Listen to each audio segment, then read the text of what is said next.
AJSU party के supremo Sudesh Kumar Mahato ने कहा है कि उत्पाद सिपाही बहाली प्रक्रिया में जिन छात्रों की जान गई है, जिन छात्रों की मौत हुई है, उसके लिए सीधे तौर पर वर्तमान की हेमंत सोरेन सरकार जिम्मेदार है और उनका सिस्टम जिम्मेदार है।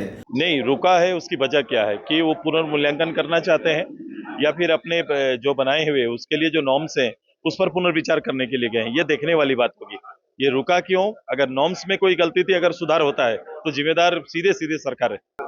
नहीं, अगर प्रारंभ में ऐसे हम गृह में रहे हैं, विभाग में रहे हैं, हम लोग ने कई कई बटालियन का गठन किया है, तो उस समय के नॉर्म्स को दिखा लो, देख लो और अभी के नॉर्म्स में क्या फर्क पड़े हैं, कहाँ होना चाहिए, रन कहाँ होना चाहिए, रोड में होना चाहिए, मैदान में होना चाहिए। ये सब कई चीजें हैं, अभी मैं उसको डिटेल्स देखूंगा, मैं बताऊंगा, लेकिन कहीं ना कहीं एक बड़ी चूक हुई है जिसके वजह से हमने अपने परिवार के 12 सदस्यों को खोया है।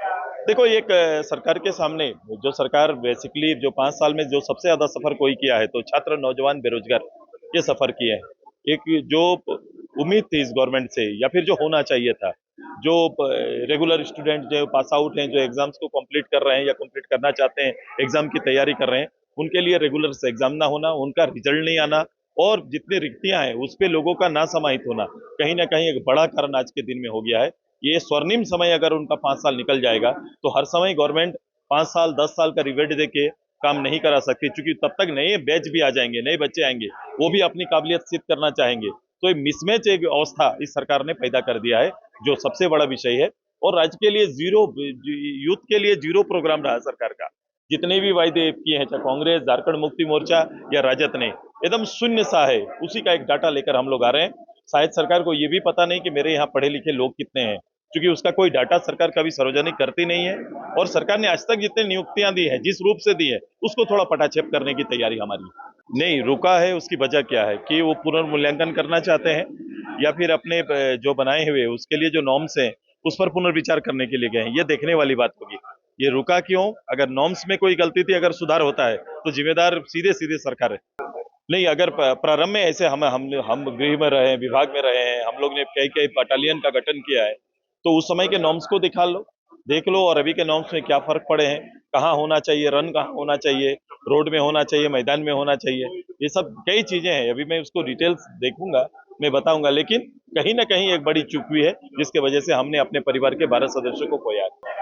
देखो, एक सरकार के सामने जो सरकार बेसिकली जो 5 साल में जो सबसे ज्यादा सफर कोई किया है तो छात्र, नौजवान, बेरोजगार ये सफर किए हैं। एक जो उम्मीद थी इस गवर्नमेंट से या फिर जो होना चाहिए था, जो रेगुलर स्टूडेंट जो पास आउट हैं, जो एग्जाम्स को कंप्लीट कर रहे हैं या कंप्लीट करना चाहते हैं, एग्जाम की तैयारी कर रहे हैं, उनके लिए रेगुलर से एग्जाम ना होना, उनका रिजल्ट नहीं आना और जितनी रिक्तियां हैं उस पे लोगों का ना समाहित होना, कहीं ना कहीं एक बड़ा कारण आज के दिन में हो गया है। ये स्वर्णिम समय अगर उनका 5 साल निकल जाएगा तो हर समय गवर्नमेंट 5 साल 10 साल का रिवेट देके काम नहीं करा सकती, क्योंकि तब तक नए बैच भी आ जाएंगे, नए बच्चे आएंगे, वो भी अपनी काबिलियत सिद्ध करना चाहेंगे।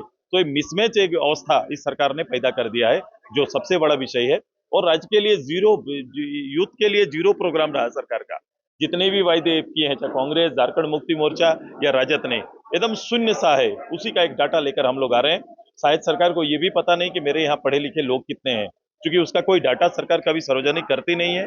और सरकार ने आज तक जितनी नियुक्तियां दी है, जिस रूप से दी है, उसको थोड़ा पटाक्षेप करने की तैयारी हमारी है।